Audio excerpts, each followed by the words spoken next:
t'as une phobie des aiguilles et du sang, mais tu rêves d'être infirmière. Viens-t'en, on en jase. Je vous en parle aujourd'hui parce que c'est un sujet qui est tabou. En effet, les gens peuvent se dire, ben non, c'est pas ma place, si j'ai une phobie des aiguilles ou du sang, j'ai pas d'affaire là.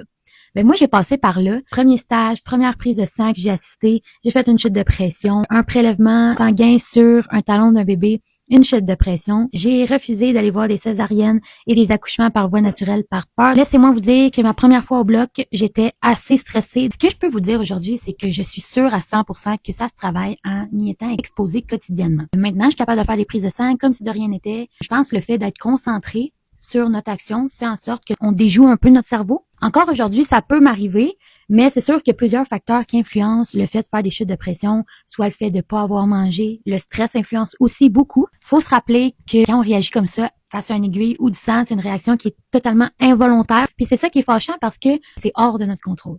Ce qui est important, c'est de reconnaître les signes tôt pour pas agir trop tard. Savoir aussi que c'est pas ta faute et que ça ne définit pas la personne que tu es ou que tu veux être. Je sais pas si ça t'a rassuré, mais partage-nous tes anecdotes en commentaire. Bye!